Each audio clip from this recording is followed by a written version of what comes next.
warahmatullahi wabarakatuh. Perkenalkan, nama saya Yuni Lestari, NIM 1810201066 dari kelas TGM 2 dari 18. Baiklah, video ini saya buat untuk memenuhi tugas UAS saya, mata kuliah PKNMI, dosen pengampunya Bapak Joko Rahadi Wibowo MPDI. Baiklah, langsung saja di sini saya akan menjelaskan tentang demokrasi dan perkembangannya di Indonesia. Yang pertama, pengertian dan hakikat demokrasi. Demokrasi adalah bentuk pemerintahan di mana semua warga negaranya memiliki hak setara dalam pengambilan keputusan yang dapat mengubah hidup mereka. Hakikatnya, demokrasi adalah menempatkan kekuasaan politik tertinggi di tangan rakyat. Yang kedua, unsur-unsur penegak demokrasi. Tegaknya demokrasi dapat terwujud dengan adanya unsur-unsur penopang di dalam demokrasi itu sendiri. Unsur-unsur penopang demokrasi ada 3, yaitu yang pertama, negara hukum, yang berarti negara memiliki kewajiban melindungi seluruh warga negaranya menggunakan lembaga peradilan yang bebas dan tidak berpihak pada satu kubu. Yang kedua, masyarakat madani, berperan penting dalam tegaknya demokrasi. Pasalnya, masyarakat madani turut berpartisipasi dalam pengambilan keputusan yang dilakukan oleh suatu negara.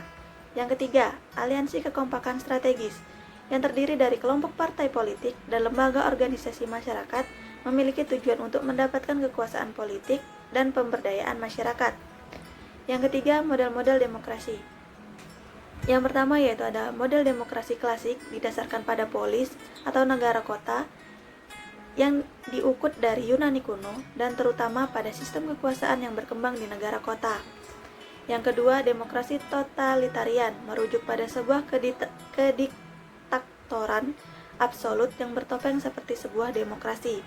Yang ketiga, demokrasi langsung didasarkan kepada partisipasi langsung dari masyarakat di sebuah negara tersebut. Yang keempat, demokrasi perwakilan adalah suatu bentuk pemerintahan yang mana dibatasi dalam partisipasi masyarakat. Dalam pemerintahan, partisipasi masyarakat sangatlah jarang. Yang kelima, demokrasi radikal adalah suatu bentuk demokrasi yang mendukung desentralisasi dan partisipasi serta penyebaran kekuasaan seluas-luasnya, bahkan mungkin tidak ada batasan yang pasti.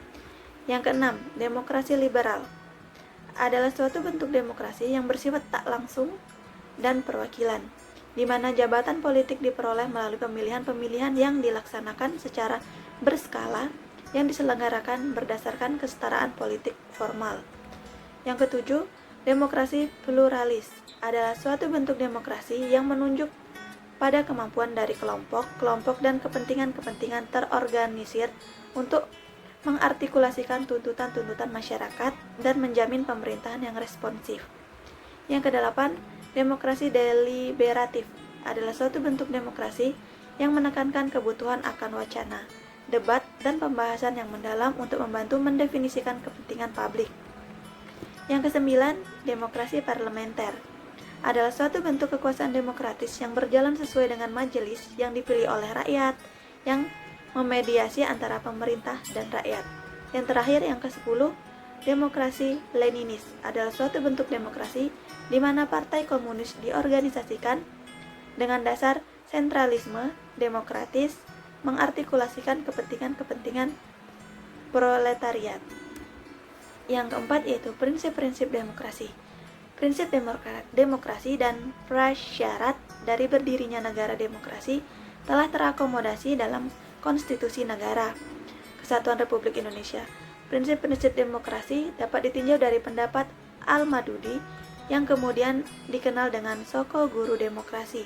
Menurutnya, prinsip-prinsip demokrasi yaitu yang pertama, kedaulatan rakyat, yang kedua, pemerintahan berdasarkan persetujuan dari yang diperintah, yang ketiga, kekuasaan mayoritas, yang keempat, hak-hak minoritas, yang kelima, jaminan hak asasi manusia, yang keenam, pemilihan yang bebas, adil, dan jujur, yang ketujuh, persamaan di depan hukum, yang kedelapan, proses hukum yang wajar, yang kesembilan, pembatasan pemerintahan secara konstitusional, yang kesembilan, pluralisme sosial, ekonomi, dan politik, dan yang terakhir, nilai-nilai toleransi, pragmatisme, dan kerjasama, dan mufakat. Baiklah, mungkin itu saja yang bisa saya jelaskan pada video kali ini. Lebih dan kurangnya saya mohon maaf. Kepada Allah saya mohon ampun. Saya akhiri, wabillahi taufik wal hidayah. Wassalamualaikum warahmatullahi wabarakatuh. Bye.